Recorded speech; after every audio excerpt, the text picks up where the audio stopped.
Olá pessoal, tudo bem? Então, continuando aqui, Amara Purana, pureza absoluta. Nós estamos vendo aqui a descrição, né, de Vyasadeva. Sutta Goswami explicando quem é Vyasadeva, né? Dessa forma, o grande sábio Vyasadeva, que é muito bondoso para com as almas ignorantes, editou os Vedas para que eles pudessem ser assimilados pelos homens pouco intelectuais. Então, Vyasadeva é um sábio, né? E os sábios são sempre preocupados com as pessoas. Então, ele sabia que essa era ia começar e as pessoas iriam não entender nada, não tinha inteligência. Então, ele editou os Vedas, né? E dividiu em partes. Então, o Veda é um, e as razões para a sua divisão em muitas partes são aqui explicadas, né? A semente de todo o conhecimento, ou Veda, não é um tema que pode ser facilmente entendido por qualquer homem comum, né? Muito difícil, muito profundo, muito conciso, né? Então tem que ser diluído para ser assimilado. Essa é a palavra certa. Há uma ressalva de que ninguém deve tentar aprender os Vedas se não for um Brahmana qualificado. Essa ressalva tem sido erroneamente interpretada de muitas maneiras. Então, tem um ponto que a pessoa tem que ter qualidades brahmínicas para que possa estudar os Vedas. Olha aí. Ninguém deve tentar aprender os Vedas se não for um Brahmana. Mas isso tem que ser erroneamente, para ficar aqui um ponto importante, que isso foi erroneamente interpretado, né? Uma classe de homem que reivindicam qualificações brahmínicas simplesmente pelo seu nascimento na família de um Brahmana, alegam que o estudo dos Vedas é um monopólio apenas da casta brahmínica. Olha só, nasceu na família brahmínica, a pessoa acha que ela é um Brahmana. Outra parte da população toma isso como uma injustiça para os membros das outras castas que não nasceram em família de Brahmanas. Mas ambos estão mal orientados. Tanto os Brahmanas de casta que acham que os Vedas são para ele, como as pessoas, os Kshatras, Vaishyas, outras castas, acham que estão sendo injustiçados. O Prabhupada fala que ambos estão mal orientados. Esse é o ponto. Os Vedas são o tema que tiveram que ser explicado pelo próprio Senhor Supremo, a Brahmaji. Portanto, o tema é entendido por pessoas com excepcionais qualidades de bondade. Então, imagina, os Vedas foi falado por Krishna mesmo, pessoalmente, para ser o Brahma, o primeiro ser vivo, né? Então, fala aqui que a pessoa tem que ter excepcionais qualidades da bondade. Pessoas que são dos modos paixão e ignorância são incapazes de entender o tema dos Vedas. Nós estamos influenciados pela paixão e ignorância, nós não vamos entender os Vedas. O objetivo último do conhecimento védico é Sri Krishna. Krishna fala, Vedai Sava Aí Aham Eva Vedeu. Vedai Sava Aí Aham Eva Vedeu. De todos os Vedas, eu que sou o que há que ser conhecido. Que é a personalidade de Deus. Essa personalidade é muito raramente entendida por aqueles que estão nos modos da paixão e ignorância. É difícil entender Krishna se não tiver a bondade pura, né?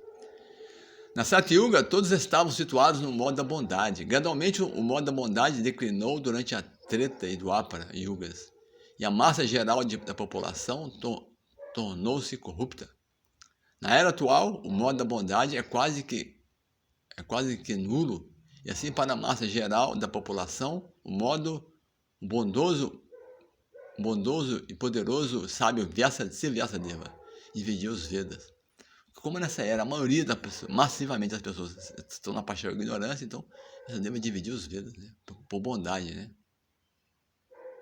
Em vários ramos, para que eles pudessem ser praticados, para que possam ser praticamente seguidos por pessoas menos inteligentes.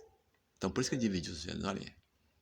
Situados no modo da paixão e ignorância. Isso se explica no próximo sloka da seguinte maneira. Então, aqui, Sutta Goswami vai continuar explicando, né, sobre essa deva.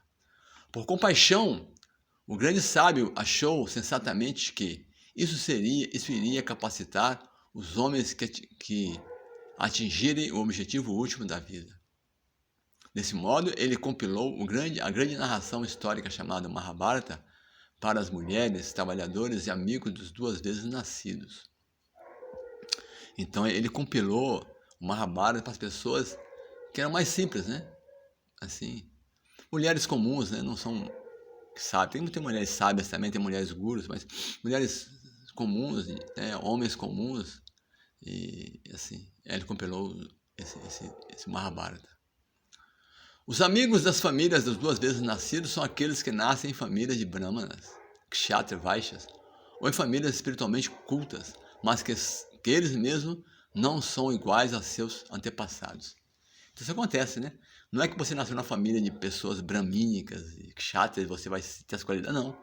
Fala que a pessoa, isso chama Brahma Bando, ou Kshatriya Bando, pessoas que nascem em famílias, né, avançadas, mas ela mesma é desqualificada. Isso acontece, né? Esses descendentes não são reconhecidos como tais, por falta de requisito de purificação. As atividades purificatórias começam mesmo antes do nascimento de uma criança, e o processo reformatório de fecundação é chamado de Garbhadhana Samskara. Garbhadhana é a cerimônia de colocar a semente. Quando o homem vai colocar a semente no ventre da mulher, quando vai fecundar a criança, então tem toda uma cerimônia preparatória, mas para isso, Garbhadhana Samskara. Uma pessoa que não tenha se submetido a tal Garbhadhana Samskara, ou planejamento familiar espiritual, não é aceita como sendo o verdadeiro membro da família dos duas vezes nascidos. O Garbhadhana Samskara é seguido de outros processos purificatórios. Esse é só o começo, né? O Garbhadhana é só colocar essa imagem, mas tem outros processos purificatórios que vêm depois, né? Um dos quais é a aceitação do cordão sagrado. Então, depois que a criança nasce, tem todas as cerimônias, quando ela fica adulta, tem a cerimônia do cordão sagrado, aí o jovem, né, o rapaz ou a moça, vai aceitar a iniciação pelo mestre espiritual, né? A cerimônia do cordão sagrado.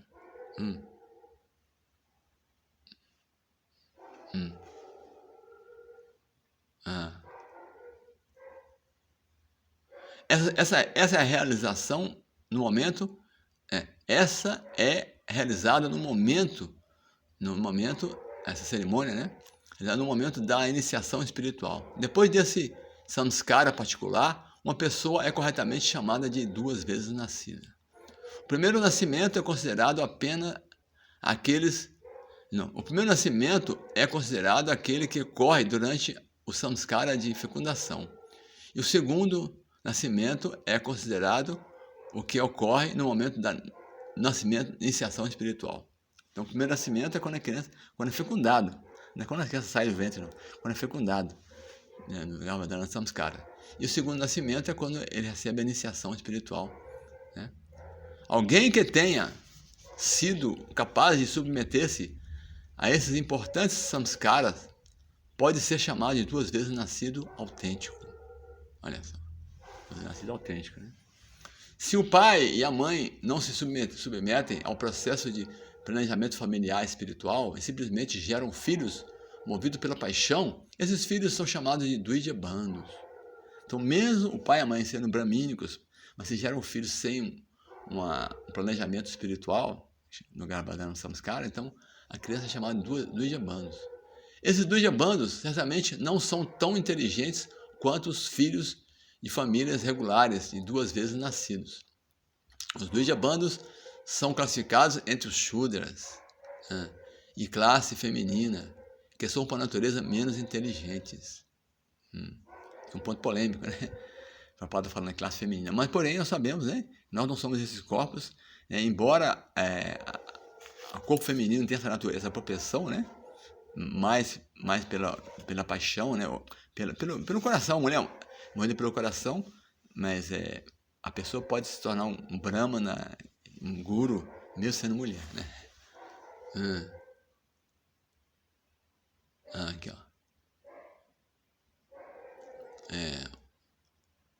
Aqui assim.